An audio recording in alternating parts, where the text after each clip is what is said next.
Vamos orar por ela, estenda suas mãos. Pai, nós te louvamos pela vida da pastora Thaís. Senhor, sabemos, ó Deus, que o Senhor já colocou algo no coração dela. Ela é obediente ao Pai, ela é obediente ao Senhor. Senhor, e que nada fique retido. Tudo que o Senhor colocou para ser liberado nesta noite sobre a tua noiva, sobre cada um que aqui está, Senhor Deus, que ela possa ter essa liberdade, que teu Espírito Santo fale através dela, Senhor, e que essa palavra, essa semente, Senhor, venha alcançar o coração de cada um dos seus filhos que aqui estão no templo, e aqueles que estão acompanhando pela live, e aqueles que vão assistir depois. Senhor, que eles sejam ministrados, fortalecidos e abençoados por Ti, através da Tua filha, em nome de Jesus. Amém.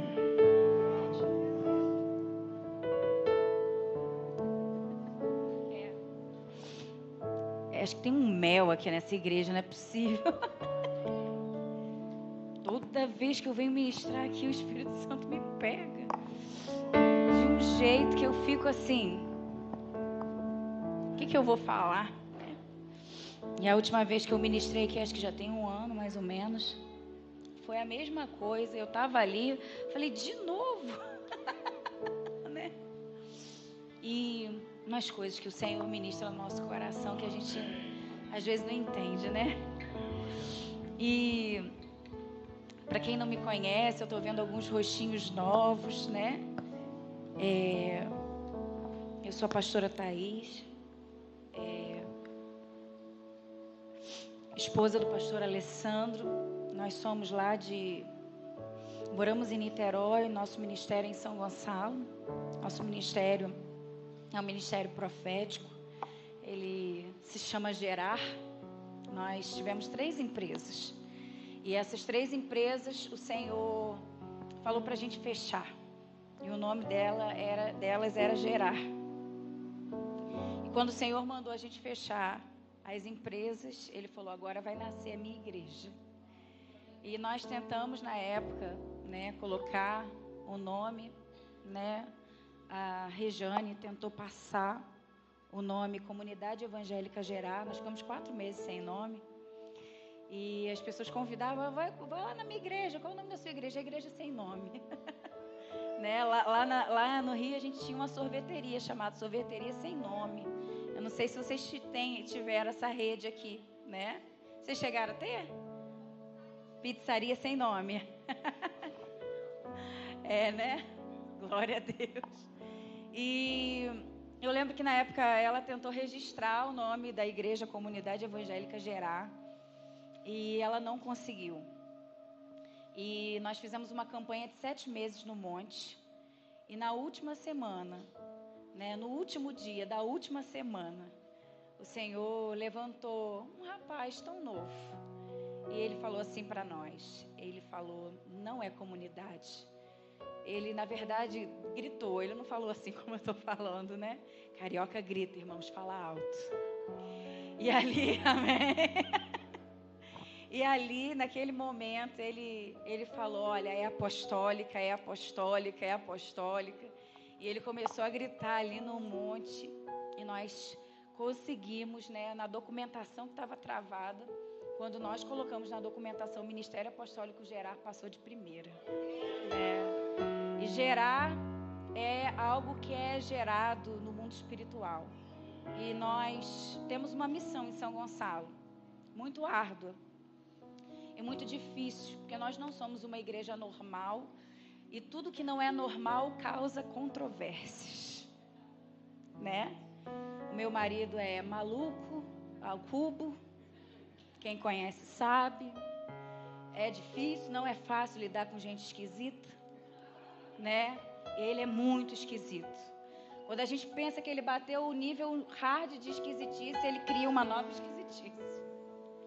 Não é fácil conviver com pessoas diferentes, mas nós temos uma identidade própria, e eu aprendi como mulher a deixar ele viver a identidade dele, não meter o meu dedinho, mas eu sou totalmente diferente dele. Mas isso não impede da gente de sermos um, né? E eu estou aqui hoje com muita alegria, né? Eu creio que a nossa missão vai ser cumprida em São Gonçalo. A nossa missão é nada mais, nada menos do que gerar um avivamento naquele lugar. Nós fomos escolhidos por Deus para um tempo difícil, um tempo onde o Evangelho não pode mais ser pregado da forma com que deve ser pregado, mas que nós não retrocederemos, porque as pessoas precisam conhecer Jesus. Elas precisam experimentar do que eu experimentei. Elas precisam viver o que eu vivi. E só assim elas entenderão o que eu prego. Amém? Que assim seja. Ore por nós. Nós temos uma grande e difícil missão. Que o Senhor nos ajude a cumpri-la. Em nome de Jesus. Amém? Bom, eu trouxe um material que não nasceu no meu coração. Ele nasceu no meu espírito. São palavras de Jesus, não são as minhas palavras. Eu pego esse livro, eu fico abrindo, eu falo, gente, não é possível que eu escrevi isso, né? E meu marido, esses dias, eu falei, ele pegou, eu quero um devocional. Eu falei assim, mas por que você quer um devocional? É para mulher. Ele falou assim, não, mas eu quero ver, quero opinar, quero me alimentar. E ele pegou um devocional para ele. Ele pegou a peça piloto. E ele tem a peça piloto, foi a primeira que saiu. Estava fazendo um teste ainda, e ele tem, e eu quando encontro ele no quartinho dele, fazendo o devocional dele, ele está lá, né? E ele fala, esposa, eu não consigo imaginar que foi você que escreveu isso aqui. Eu falei, não fui eu que escrevi. Literalmente, eu saía às vezes domingo do culto, chegava 1h da manhã em casa e eu ficava até às 5 escrevendo esse devocional. E ali não são as minhas palavras, não são, literalmente são do Espírito Santo, mas são de vivências, de experiências que eu vivi como mulher de Deus, como mãe, como filha. Aqui tem uma história dentro desse devocional, ele carrega uma história. Eu fui criada dentro de uma casa, dentro de um lar onde só tinha mulheres. E a vida toda eu fui liderada por mulheres. Eu não sabia o que era estar debaixo da autoridade de um sacerdote. Eu não sabia o que era um pai. Eu não sabia o que era receber a referência masculina na minha vida. Logo, por conseguinte, eu não entendia o amor de Deus. É praticamente impossível você entender o amor de Deus, que é pai, quando você não tem uma referência na terra. E é por isso que quando nós não temos uma referência saudável de um homem na terra, nós precisamos encontrar alguém para substituir. Para que essa pessoa, então, através do Espírito Santo, revele Deus para mim e para você. E ao longo dos anos eu tenho sido curada pelo Senhor. E aqui, nesse devocional, o que o Senhor me levou a colocar são mulheres que precisam aprender a obedecer à voz do Espírito. Aprender a obedecer à voz do sacerdote, aprender a ter um pai na terra, aprender a se sentir amado e protegido e saber o quanto isso é bom, o quanto isso é leve, o quanto isso é poderoso. Então aqui você vai encontrar 90 devocionais, não deu para colocar 365 dias, mas nos 90 devocionais eles são focados em cura e libertação. Amém? É o volume 1, volume 2, ainda estou escrevendo. Seja forte e corajosa. Trarei para vocês quando eu voltar, em nome de Jesus. E esse livro, ele é um livro que nasceu no coração de Deus há 3 anos atrás. É um livro pequeno, você lê ele em 40 minutos, tá? E ele é um livro que ele fala sobre os processos de Deus, mas para você não falar que eu te enganei, ou que alguém te enganou, eu já vou te dizer. Esse livro não vai abordar a sua vida financeira, ele não vai abordar sobre sua vida sentimental, sobre sua vida familiar. Esse livro vai abordar acerca de entender os processos de Deus a partir do seu coração. Entender o processo de Deus é permitir o coração ser lapidado. E quanto isso é difícil para nós. Por que a gente passa tanta tribulação, vento, tempestade, dificuldades, situações de aperto, situações complexas? tudo para Deus conseguir moldar o nosso coração. Quando nós não permitimos o Espírito Santo nos moldar, então vem os processos. E os processos nada mais são do que ajuste de coração. Então esse livro, ele vai te conduzir a ter um coração que se permite ser ensinado pelo Espírito Santo. Então, qualquer processo que Deus colocar, vai ser fichinha para você. Porque você vai aprender que o segredo de processos chama-se coração. Amém? Tem ali só alguns no final, não sei se a caixa foi para Hortências, eu não sei o que foi, mas só tem alguns ali que você possa aproveitar em nome de Jesus. Eu creio que você vai ser muito edificado, porque eu fui, meu marido tem sido, as pessoas que têm comprado, têm me dado feedback e têm falado o quanto esse devocional tem sido inspirador na vida deles, em nome de Jesus. Bom, eu quero falar hoje sobre entender processos e paternidade e orfandade. Eu acho que vai dar para a gente poder conseguir compreender tudo isso ao mesmo tempo. Muito tem sido falado esse mês de agosto sobre paternidade. Então acredito que tenho pouco a acrescentar para vocês. Mas o pouco que eu vivi e o que eu vivo acerca de paternidade, eu quero poder compartilhar com vocês e ministrar no seu espírito nessa noite, em nome de Jesus. Amém? Quem é filho de Deus aqui, levanta a mão. Amém. Deixa eu te falar uma coisa, entender o coração do Pai precisa ser uma necessidade sua. Se você é filho, se você é filha de Deus, entender o coração de Deus Pai precisa ser uma necessidade do seu coração. Precisa ser algo que bate dentro de você. Todo filho e toda filha de Deus precisa ser decidido no obedecer. Precisa ser rápido no obedecer. Mas além de ser rápido e decidido no obedecer, precisa também ter dentro de mim e dentro de você uma necessidade de compreender o coração de Deus. Muitas coisas que nós passamos e que nós vivemos é porque nós não conseguimos entender e ouvir a voz de Deus naquilo que Ele está dizendo a respeito da nossa vida. Cada um que está aqui nessa noite tem um propósito específico de Deus para a sua vida. Então, Deus tem um propósito para mim, Deus tem um propósito para a bispa, Deus tem um propósito para Kelly, Deus tem um propósito para Mariana, né? Acertei. Deus tem um propósito para o Alexandre, Deus tem um propósito para cada um de nós que está aqui. E nós vamos dar conta disso para Deus, nós vamos prestar contas disso para Deus. Então, quando nós entregamos o nosso coração ao Pai, como filhos legítimos de Deus, então a gente não entra dentro de posições de questionamento, mas sim em posições de entendimento. O questionador, ele tem um objetivo, ele gosta de debate, porque ele quer estar certo a todo custo.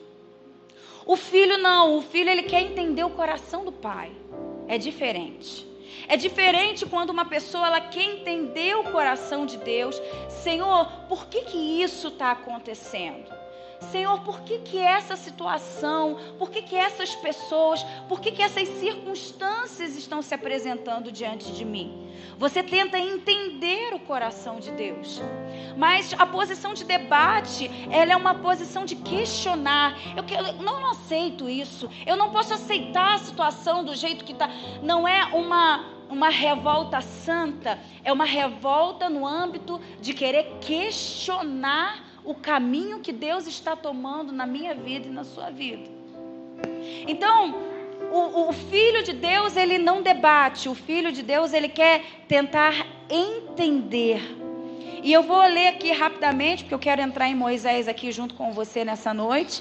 Mas a Bíblia diz que, embora Jesus fosse um filho, ele aprendeu a obediência por meio das coisas que sofreu. Então, isso me leva a entender que o sofrimento nos leva à obediência. Sabe o que a gente pensa, gente? Vamos ser realistas aqui? Vamos ser honestos? Porque eu acho que com Deus as coisas precisam ser honestas. A verdade verdadeira é que a gente acredita que a gente está sempre certo. E que a gente sempre está tomando as decisões corretas. E aí, a gente chega diante de Deus e fala assim: eu sinceramente não estou entendendo o que está acontecendo na minha vida. Aí Deus olha para mim, para você e fala assim: eu vou te colocar debaixo de uma alta pressão. Eu vou te colocar dentro de um processo tão forte que você rapidamente vai querer perder a sua razão para entender a minha. Rapidamente, o sofrimento vai fazer com que você incline o seu coração a mim. E então agora, não caminhar mais como o justo, mas caminhar como alguém que quer compreender de fato o que eu penso, o que eu sinto, o que eu acho. A grande questão, irmãos, é porque a gente se acha resolvido demais. Pastora, por que você está falando isso? Porque eu sei, eu já passei, já passo por isso. Quantas áreas da nossa vida a gente acha que está tudo resolvido, que está tudo bem. E Jesus, ele não era assim. Jesus era filho, mas ele aprende com aquilo que ele sofreu. Eu quero te dizer nessa noite, o sofrimento precisa gerar obediência no nosso coração. A gente precisa aprender a entender isso. Porque quando nós entramos em processos, nós entendemos que eles vão nos conduzir para debaixo da paternidade de Deus. O propósito de Deus é todo esse. Então Deus vai gastando o tempo dele, moldando o nosso coração, ajustando o que precisa, alinhando a gente ao propósito, porque Deus só vai poder nos usar no propósito dele quando o nosso coração estiver 100% na mão dele. Deus não aceita nada pela metade. Deus não aceita nada de qualquer jeito. E até aí, irmãos, tudo é lindo. Até aí é tudo maravilhoso, fica tudo lindão. Mas o problema começa quando Deus começa a nos expor. Quando Deus começa a nos humilhar. Ninguém à nossa volta sabe que a gente está sendo humilhado, mas a gente sabe que está sendo humilhado por Deus. Deus não pega os homens para nos humilhar, mas Ele humilha o nosso coração. Ele humilha a nossa estrutura, porque Ele quer abalar as estruturas de orfandade que existem dentro de nós. Ora bolas, se nós soubéssemos que elas existiam, a gente já teria tentado consertar há muito tempo. Quando você vê alguma coisa estragada na sua frente, você tem facilidade, ou tem dificuldade de querer consertar aquilo? Eu particularmente fico agoniada. Eu vejo algo que precisa ser consertado, eu vou lá, já quero consertar aquilo logo de uma vez, porque eu não consigo ver uma coisa estragada na minha frente. Eu olho e falo assim, não, vou botar logo para consertar, vou botar logo para poder ajustar, porque eu fico agoniada com isso. Então, quando Deus começa a expor os níveis de orfandade que nós carregamos, Ele então começa a revelar o nosso coração. E Ele começa a botar para fora aquilo que está dentro de nós. E é aí que entra a dificuldade, sabe por quê? Porque o órfão, ele tem dificuldade de assumir demandas. As estruturas de orfandade que nós carregamos dentro de nós têm dificuldade de botar para fora a sinceridade, verdade. Tem dificuldade de assumir erros, de assumir que carrega um tanto de zika, de chikungunya e de covid que precisa tratar. E aí começa a entrar o medo de errar. Então a gente começa a tentar se aprovar a todo tempo, a todo instante, com medo de ser reprovado. A gente começa a se autopromover. A gente começa a buscar aonde a gente está acertando para poder tentar minimizar aonde nós estamos errando. É como se fosse um sistema emocional de compensação que nós fazemos dentro de nós para que a gente não se sinta reprovado. Eu queria que você pensasse nisso nessa noite, porque você pode estar pensando assim, pastora, o que isso tem a ver com o meu relacionamento com Deus? Tudo. Porque se eu e você nos apresentarmos diante de Deus, orgulhosos e soberbos, a Bíblia diz que Ele resiste a nós. Mas se nós apresentarmos a Ele, quebrantados e humilhados em coração, o que vai acontecer? Ele vai se aproximar de nós. Ele vai estar perto de nós. Então é automático. O sistema emocional começa a refutar quando nós erramos. O sistema emocional começa a refutar. E ele começa a dizer assim, não, você não está reprovado, você não está reprovada não, quando na verdade nós estamos. Porque nós queremos estar certos, porque estar certos nos convence do lugar confortável que nós precisamos permanecer. E é por isso que Deus, quando Ele quer começar a tirar as nossas estruturas, Ele começa a dizer, olha, a estrutura de orfandade que eu vou começar a desconstruir dentro de você, deixa eu te falar uma coisa, vai doer, vai ser difícil, sabe por quê, meu filho e minha filha? Porque vai ser do meu jeito e não vai ser do seu. E é aí que dói, querido, sabe por quê? Porque acontece o seguinte, o órfão, ele desenvolveu um sistema emocional onde ele está acostumado a estar no controle. Ele teve alguém para cuidar dele? Sim ou não? Tem alguém aí? Hã? Alguém cuidou do órfão? Sim ou não? Ele emocionalmente ou talvez fisicamente, ele é abandonado. Abandonado de alma, abandonado na sociedade. De repente você fala assim, pastora, não, eu convivi com meu pai o tempo todo, mas ele pode ter sido presente de corpo e ausente de alma. E se ele foi ausente de alma, o que ele conseguiu construir em você? Nada. Então existem muitos órfãos de pais vivos. E aí o que acontece? Como o órfão desenvolveu um sistema emocional, onde ele se acostumou a estar no comando, porque não teve quem ensinasse, não teve quem mostrasse o caminho, o que ele faz? Ele desenvolve ser dono de si mesmo. Ele aprende a tomar decisões sozinho. Ele aprende a tomar iniciativa. Ele aprende a ir à frente. Ele aprende a fazer tudo por ele mesmo, porque dentro dele ele pensa assim, se eu não fizer por mim, quem vai fazer? Então é um sistema emocional doentio, que não tem nada a ver com a paternidade de Deus.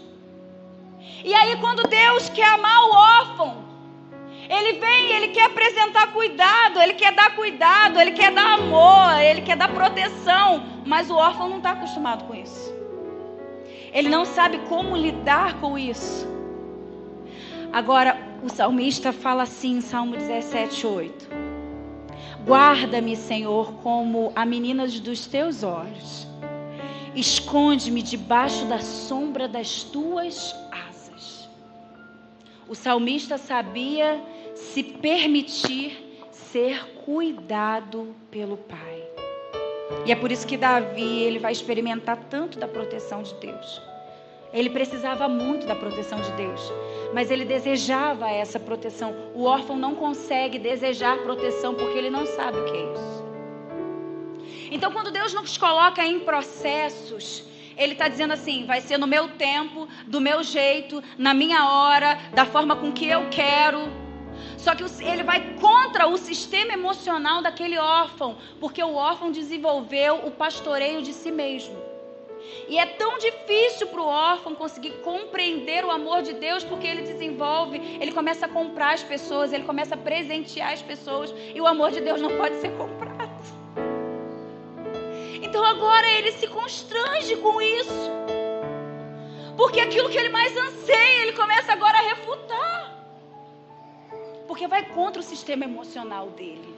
Ele é viciado em tomar iniciativa. Ele é viciado em tomar decisões sozinho.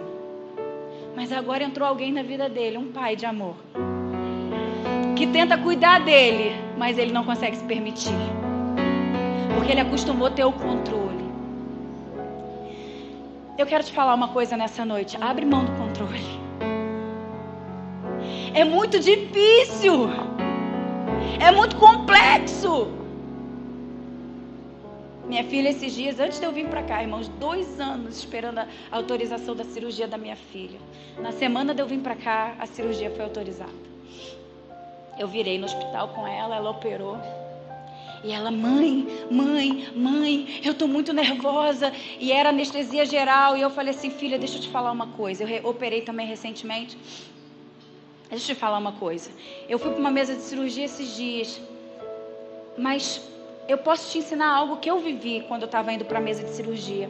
Porque quando você vai entrar na mesa de cirurgia, eles prendem os seus braços, né? Quem fez cirurgia que sabe. Eles prendem os braços. E quando eles prendem os braços da pessoa, é uma agonia na gente, horrível. Porque ali naquela mesa de cirurgia, irmãos, quem tem Jesus tem o plus, mas quem não tem, está no céu. E irmãos, quando começaram a prender a minha mão, que começaram a dar anestesia, que começou a arder a minha mão, o sangue de Jesus, eu comecei a perder o controle. E eu comecei a me desesperar. E eu ensinei para ela, eu peguei o ensinamento e ensinei, filha, quando você vai para uma mesa de cirurgia, você perde o controle da sua vida por completo. Agora, a sua vida está na mão de uma outra pessoa e na mão de Deus. Então eu sei o que você está sentindo, mas deixa eu te falar uma coisa. Entrega para o Senhor esse medo. Porque o verdadeiro amor lança fora todo medo. Então a nossa vida, ela precisa ser uma vida com processos que te marcam, que me marcam. Quem aqui está vivendo processos nesse momento na sua vida? Amém. Glória a Deus. Hoje você chora, mas amanhã você vai sorrir. E amanhã você vai falar, foi a melhor coisa da minha vida. Foi Deus ter me colocado dentro desses processos. Você precisa, irmãos, aprender a ter história com Deus.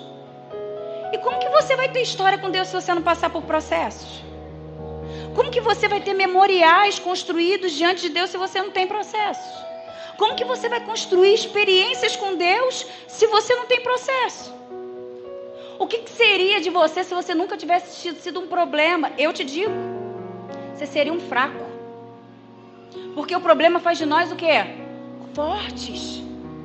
Você não carregaria sabedoria, porque o processo que Deus colocou lá, que você achou que você ia morrer, mas não morreu, está vivo aqui ouvindo essa palavra, fez você ser mais sábio. Fez você adquirir a sabedoria divina. Então, queridos, às vezes a gente não entende porque que Paulo fala, eu me glorio nas tribulações. Porque as tribulações ensinam. As dificuldades ensinam. As situações adversas, elas ensinam. As pedras nos caminhos, as dores da vida, elas nos ensinam. E elas nos amadurecem. Eu quero declarar sobre a sua vida nessa noite, cada processo que você passar em Deus, você vai se tornar cada vez mais maduro, mais madura no Senhor e vai alcançar um patamar novo de Deus para a sua vida. É assim que vai ser, em nome de Jesus. Os testemunhos nascem de processos impossíveis. E a honra de Deus vem quando nós superamos eles. Vem quando nós ultrapassamos eles. Agora, existe uma recompensa de Deus. Para cada processo que nós passamos, existe um processo, uma recompensa que Deus nos entrega de bom grado, com alegria no nosso coração. Eu queria que você pudesse pensar nisso. Porque de repente você está aqui nessa noite e a sua demanda é, eu tenho muitas dores, eu tenho muitas feridas, eu tenho muitos sentimentos. Se você superar tudo isso, você vai ser instrumento de cura. Ah, não, pastora, a minha situação não é essa não, a minha situação é financeira. É muito difícil, eu me sinto desanimado, triste, abatido. Deus está te ensinando a ser um encorajador. Você vai passar por esse processo e você vai aprender a encorajar pessoas. Você vai aprender a estimular e fazer pessoas voarem, em nome de Jesus. A recompensa vem quando nós aprendemos a superar os processos de Deus, permitindo que as estruturas de orfandade sejam destruídas em nós. Quando o espírito de paternidade se apresenta, o espírito de orfandade tem que bater em retirada. Ele tem que ir embora. Mas deixa eu te fazer uma pergunta para a sua reflexão. Você já viu Deus honrar aqueles que desistem no caminho? Você consegue imaginar isso? Deus trazer honra para desistente? Deus trazer honra para pessoa que não merece? A palavra diz em Tiago, capítulo 1, versículo 12: feliz é o homem que persevera na provação. No tempo, porque depois de aprovado, receberá a coroa da vida que Deus prometeu aos que o amam. A palavra diz também em Gálatas 6:9: e não nos cansemos de fazer o bem, pois no tempo próprio colheremos, se não desanimarmos. Você precisa pensar nisso. Não encare os processos que você tem vivido de Deus na sua vida como algo ruim. É assim, Deus ele chega na nossa casa, aí que é o nosso coração, ele faz um giro de 360 graus. Ele sabe tudo que está fora do lugar. Na nossa cabeça está tudo no, mas na cabeça dele falando, não, sempre teve aqui, você que não viu.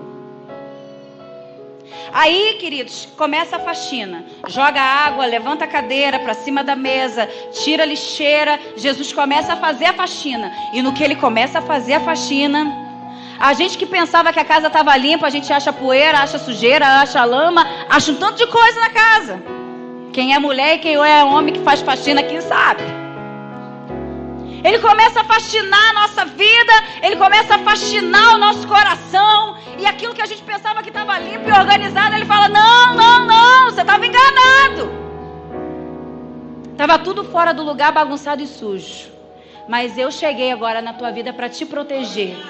E eu vou te tirar do lugar que você está acostumado. Calma aí, vai doer só um pouquinho. Mas você não desanima não. Porque tem uma coroa te esperando, se você não desanimar. É assim que Deus é na nossa vida. O Senhor te trouxe aqui nessa noite para trazer esperança para o seu coração. Para trazer algo novo que somente Ele pode gerar. Capacidade que o homem não pode gerar em você. O homem é limitado. Nós somos limitados. Quem somos nós?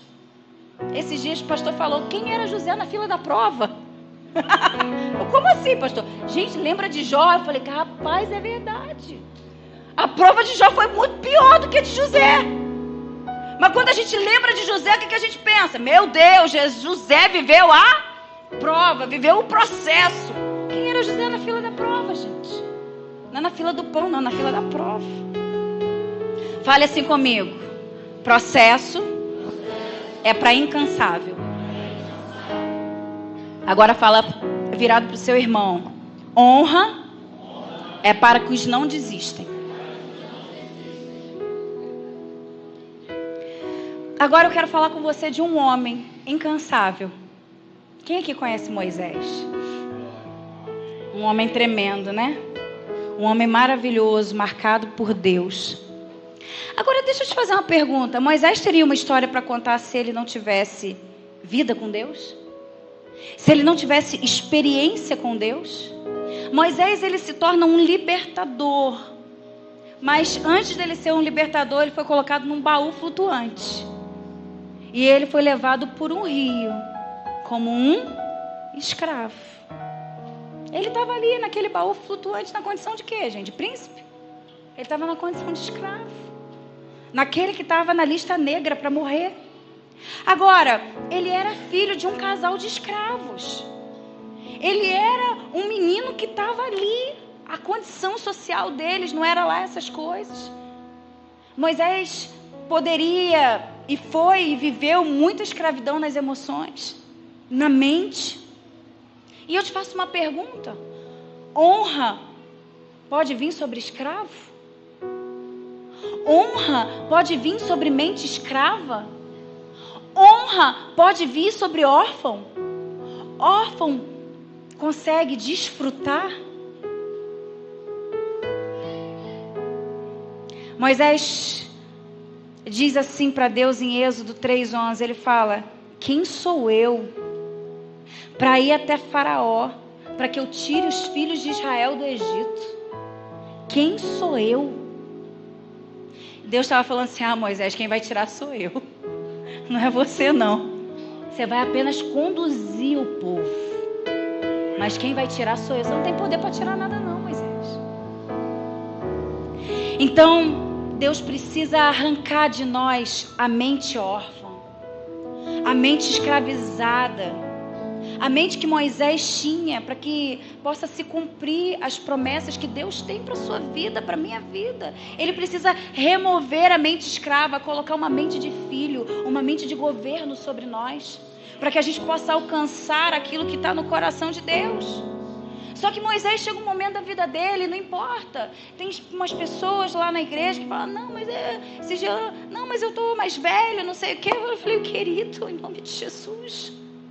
Jesus escolheu um homem lá nos Estados Unidos com 45 anos para poder iniciar o avivamento na Rua Azusa. Ele era encanador. Quem você pensa que é na fila da idade? Deixa Deus te usar e fluir na idade que você tem.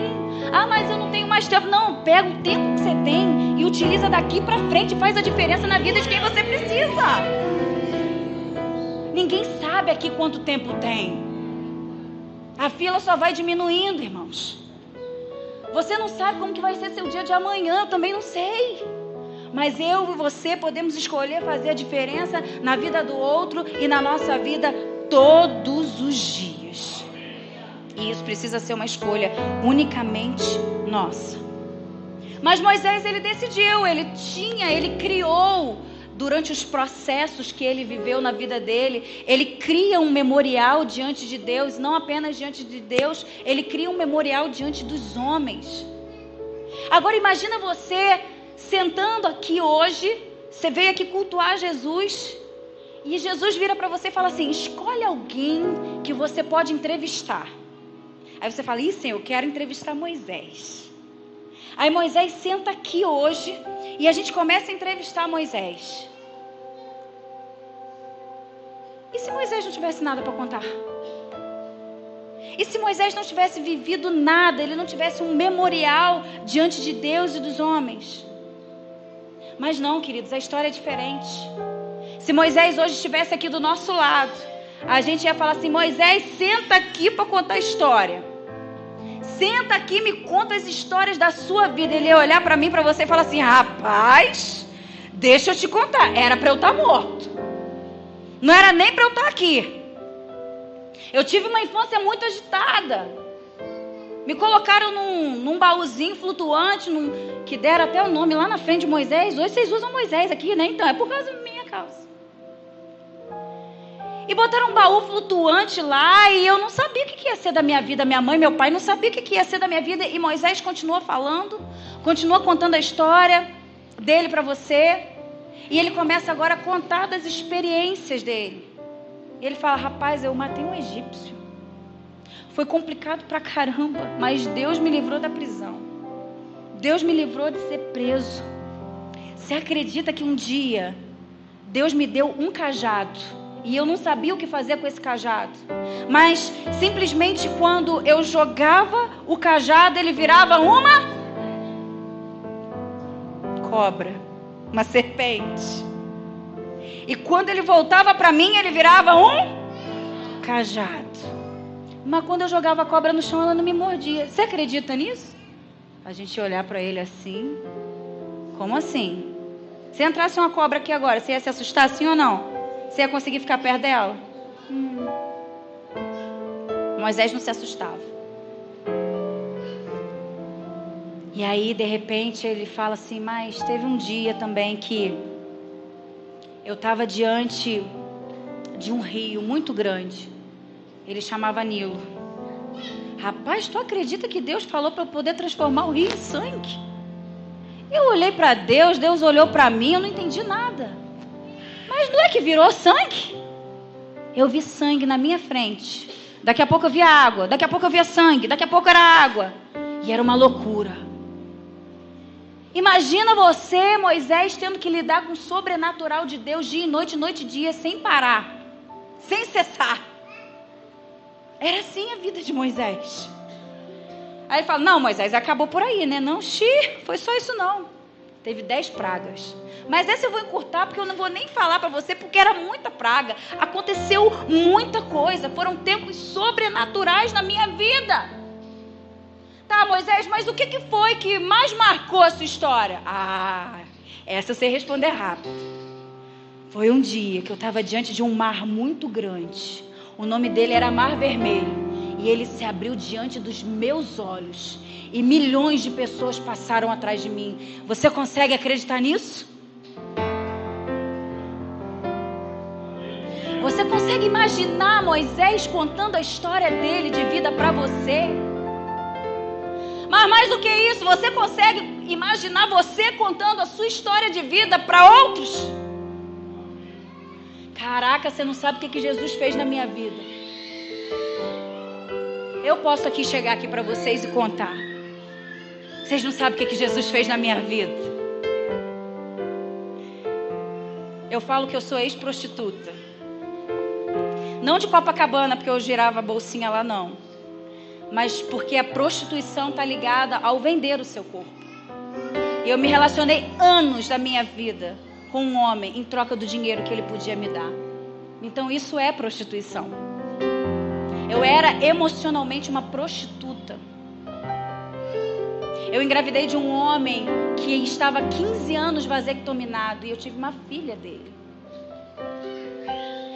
Eu fui uma mulher extremamente sofrida nas emoções, escravizada na mente e nas emoções.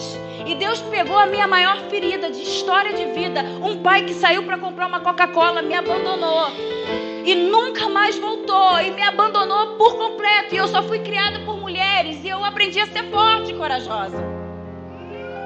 Eu aprendi a ser destemida, eu aprendi a ter iniciativa e eu aprendi a não me submeter a ninguém. Eu teria tanta coisa para poder te contar. De vez em quando os jovens param lá na igreja e falam assim: pastor, me conta um pouquinho da sua vida. E eu sento ali e conto com o maior prazer todos os podres que eu fiz. Sabe por quê?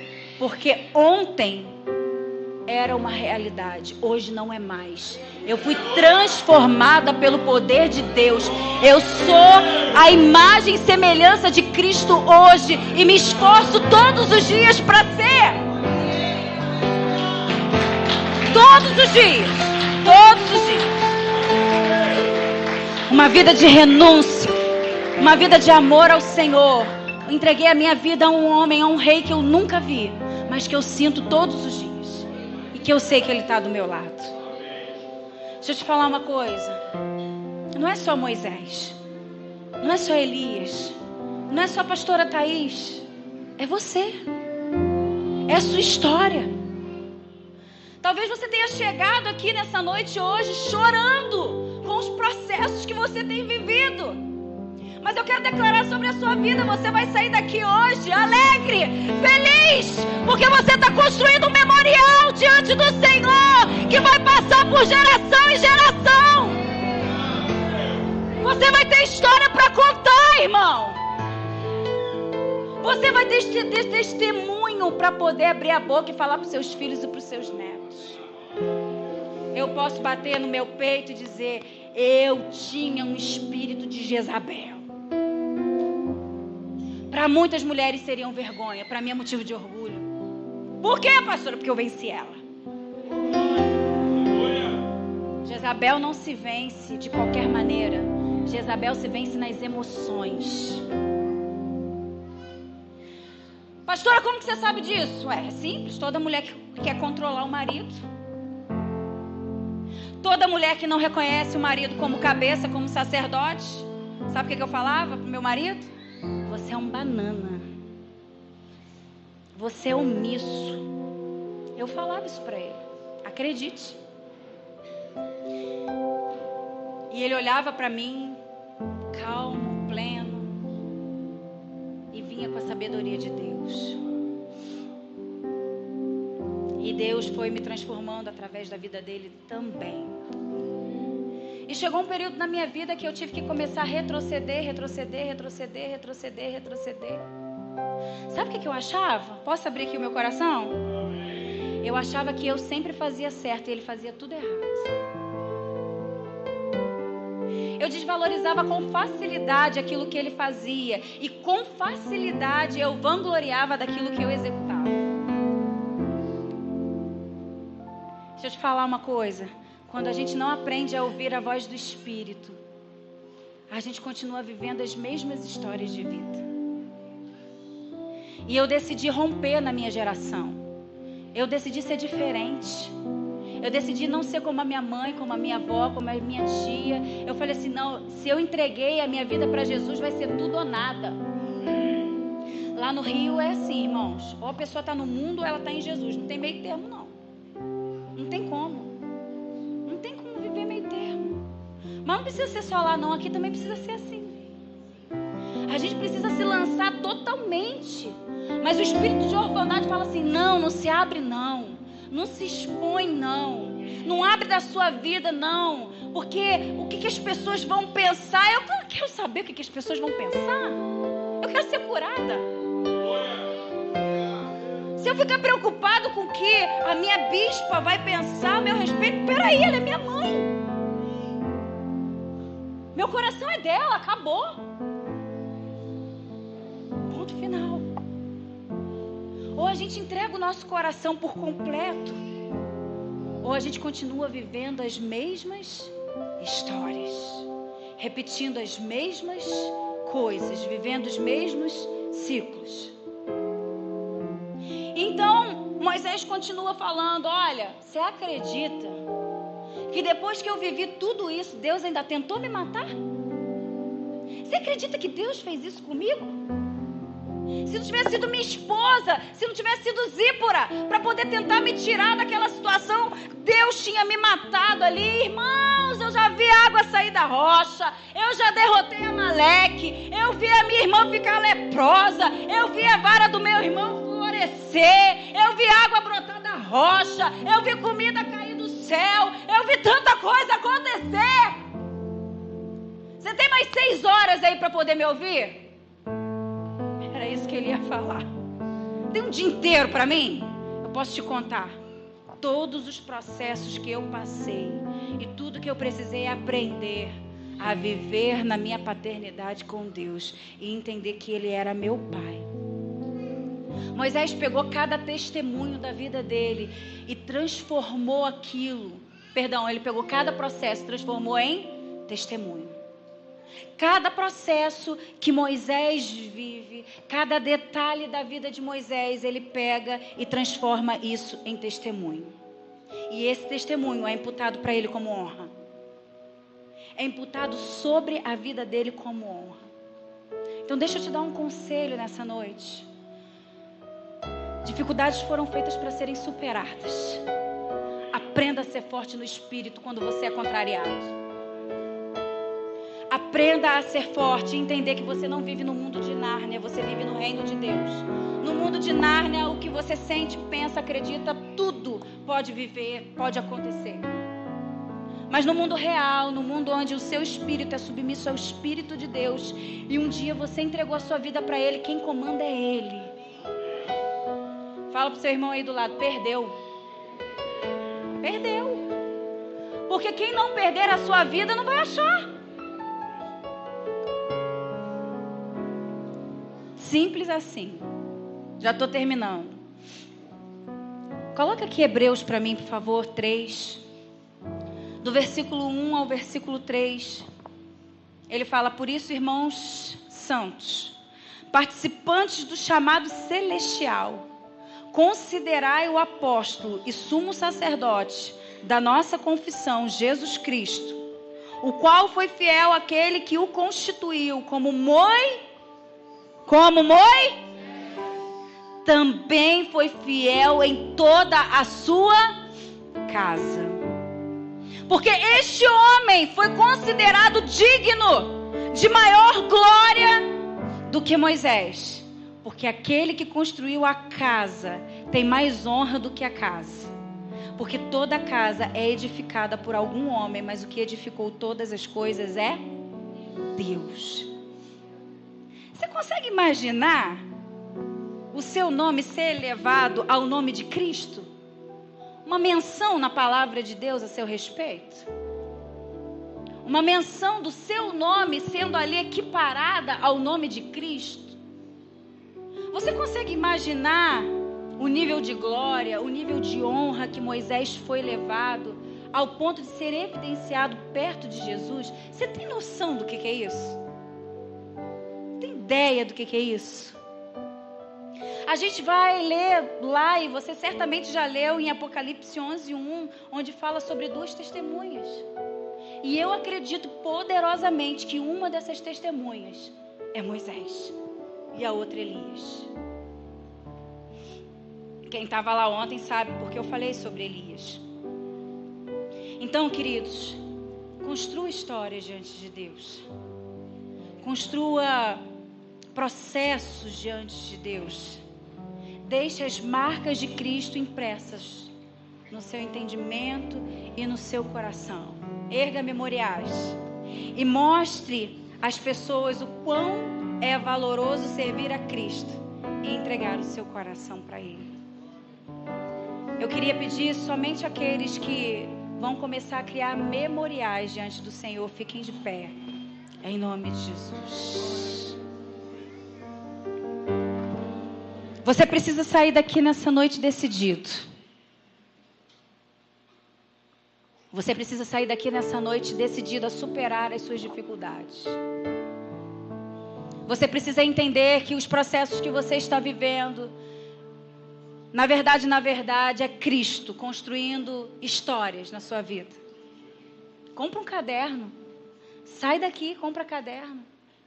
Começa a escrever aquilo que Cristo te fala. Não para você abrir para ninguém. Mas sabe para quê? Para que você possa lembrar como memorial daquilo que Cristo tem feito na sua vida. Eu tenho cadernos e cadernos e cadernos. Eu tenho um armário que eu abro. E eu tenho todos os meus cadernos ali. Eu tenho coisa do ano de 2000. Coisas que o Senhor falava lá, motivos de orações, nas minhas intercessões, que eu anotava no caderno. E eu falei, Senhor, eu conquistei isso aqui. Eu alcancei isso aqui. E eu orei tanto por isso. Eu desejei tanto por isso. Eu me lembro, Senhor, que eu jejuei por isso. E agora eu estou vendo que o Senhor me concedeu. Porque a gente ora e a gente esquece o que a gente pede para Deus. A gente normalmente ora e pede a Ele, mas a gente esquece de voltar para agradecer o que Ele fez por nós. Deixa eu te dar uma notícia boa. Nenhum processo vai te destruir. Os processos de Deus não são para a nossa morte. Ei, deixa eu te falar uma coisa. Você vai pensar dentro do seu processo que você não vai conseguir. Você vai pensar que esse nível que você está vivendo agora é o pior de todos. São esses pensamentos que vão vir na sua cabeça. Mas eu quero te dizer que você sobreviveu a processos muito mais complexos. Você sobreviveu a processos muito mais delicados. Você já passou poucas e boas na sua vida e você está aqui vivo e forte para poder testemunhar Jesus. Você já passou muita restrição, você já passou dores que você pensou que você não fosse superar. Você perdeu pessoas que você achava que você não ia dar conta de viver sem elas. Mas o Senhor está pedindo para eu te lembrar nessa noite. Você está aqui, cultuando a mim, diz o Senhor. Engrandecendo ao meu nome. Sabe o que é isso? A esperança do Senhor que não se finda, que se renova todos os dias, a cada manhã, que faz eu e você levantar da cama e dizer, amanhã é outro dia, vai acontecer algo novo, eu estou fazendo uma coisa nova e ela já está surgindo. É assim que Deus faz na nossa vida, é assim que Ele gera algo novo. Moisés estava lá aquele dia, talvez desesperançoso, acreditando que Faraó ia matar ele e toda a tua casa. Mas Moisés foi firme, Moisés foi corajoso, mas acima de tudo, ele tomou uma decisão. Ele falou, pode vir o que vier, tá, Senhor? Pode acontecer o que estiver acontecendo. Eu vou me arrastando para a tua igreja, mas eu não vou desistir do Senhor. Pode Pode me contrariar à vontade. Pode falar para mim tudo que o Senhor quer falar, que eu sei que eu não quero ouvir porque dói. Mas deixa eu te falar uma coisa, te abandono não. Te largo não, Senhor. Pode acontecer o que for. Eu posso perder quem for. Pode o que acontecer de pior na minha vida. Mas eu não vou te abandonar não. Eu vou enfrentar todo o processo. E te digo mais, tá, Pai? Eu vou construir memoriais. E eu não vou ser só lembrado pelo teu coração, não. Eu vou ser lembrado pelos homens também. E eles vão lembrar que existia um Deus forte que habitava dentro de mim, que me fazia superar todas as coisas, porque por mim mesmo eu não suportaria. Pela minha capacidade humana eu não suportaria. É na hora da gente aprender a ser corajoso de verdade. Ser corajoso não é fugir de um tiro. Ser corajoso não é enfrentar um bandido. Não, não, isso aí é balela, é fichinha. Ser corajoso é enfrentar a si mesmo. Quando Deus está nos confrontando e ou falando um monte de coisa no nosso ouvido que está doendo o nosso coração. Quando a palavra vem, a semente é depositada e nós falamos assim, não, mas eu não sou isso não. E Deus está falando, é sim, muda por amor a mim, transforma por amor a mim. Eis que eu te dou a capacidade.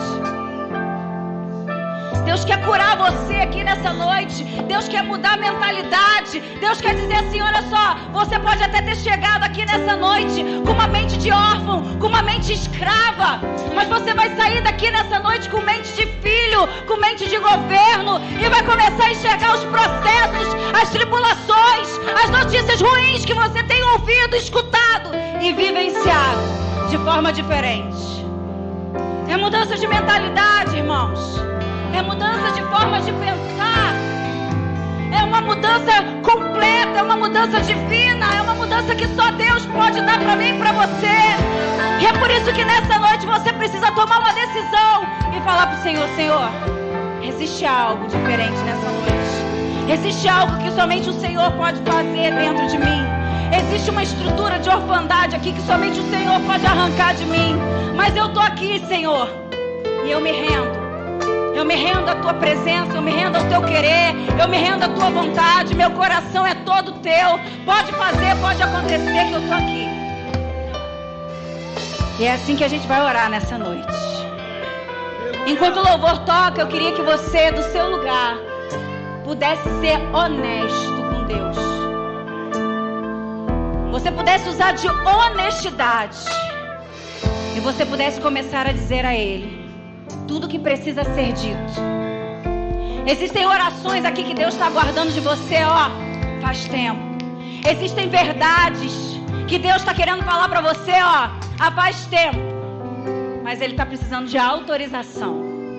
Ele está precisando de acesso para que Ele possa produzir dentro de você aquilo que só o Espírito dele pode produzir. Feche os seus olhos no seu lugar.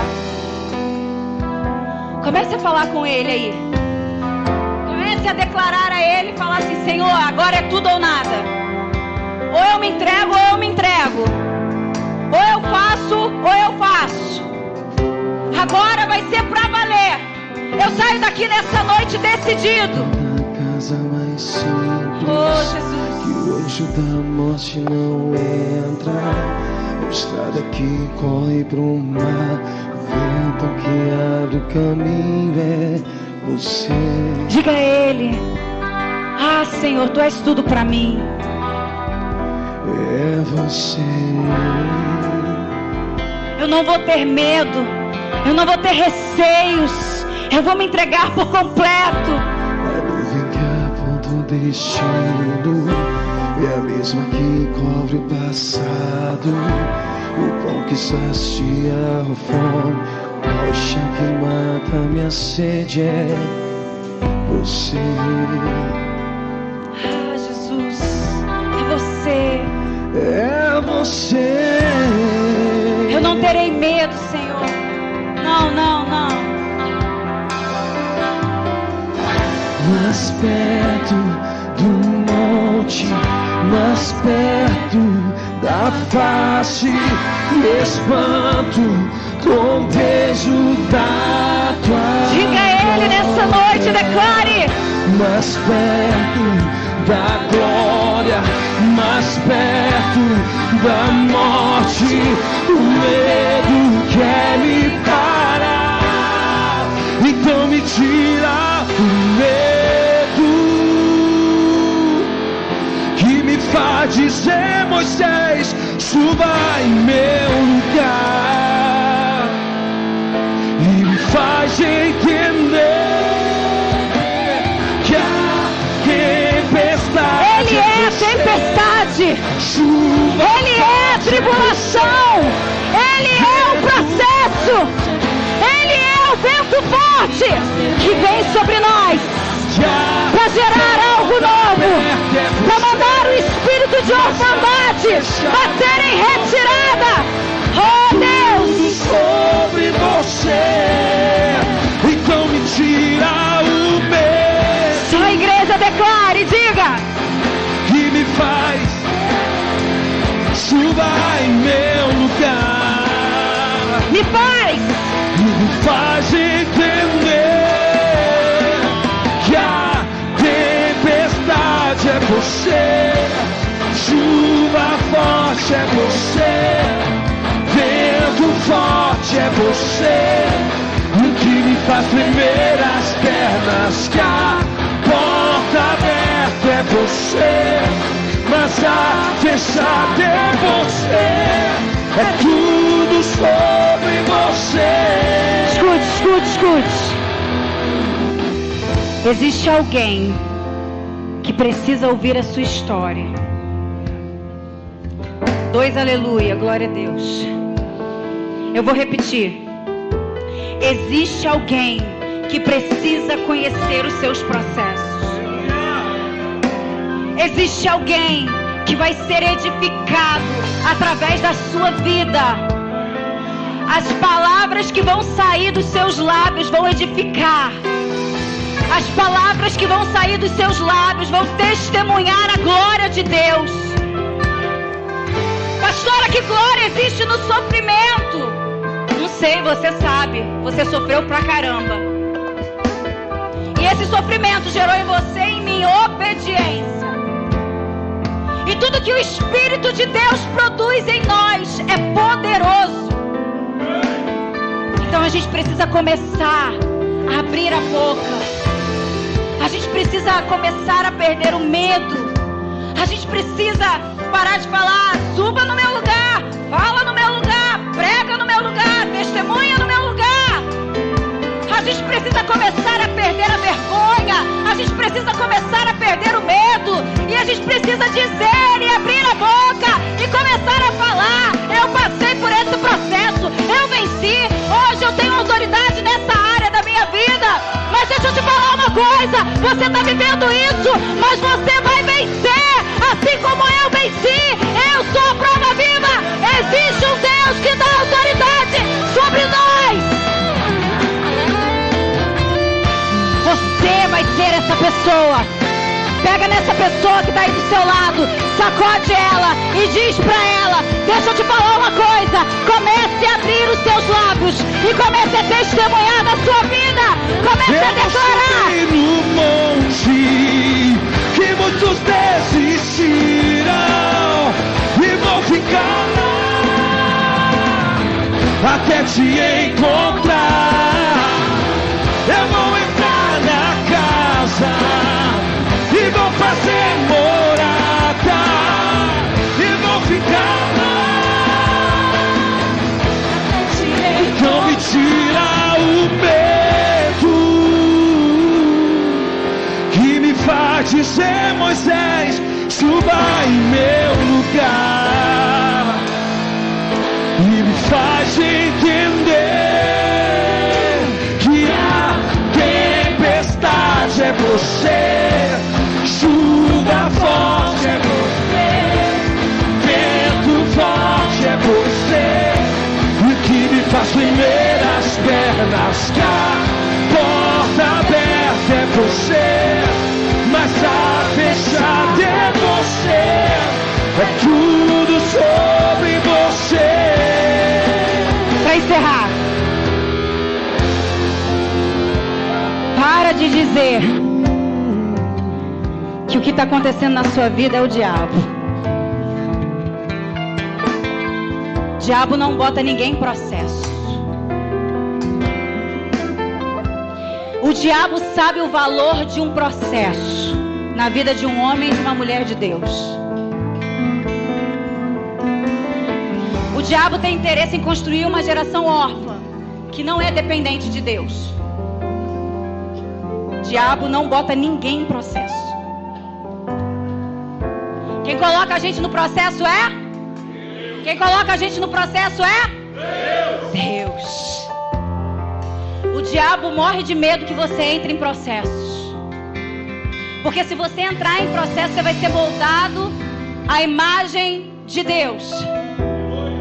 E isso desespera ele. Porque ele quer que eu e você sejamos moldados à imagem dele. Por isso, saia daqui nessa noite entendendo o seguinte: o diabo não te coloca em processos. Quem te coloca em processos, sabendo que você vai sair deles vencedor, é Deus. É Deus que produz isso na nossa vida.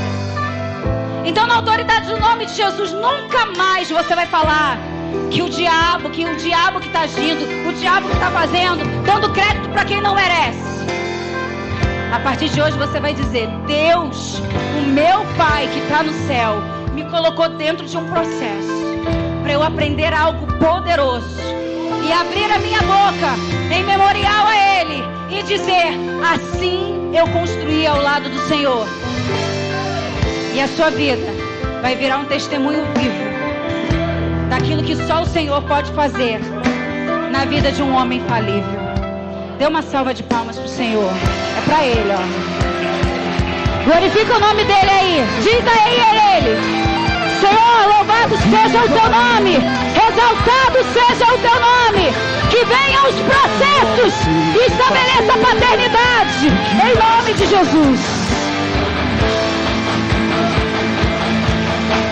A viva luz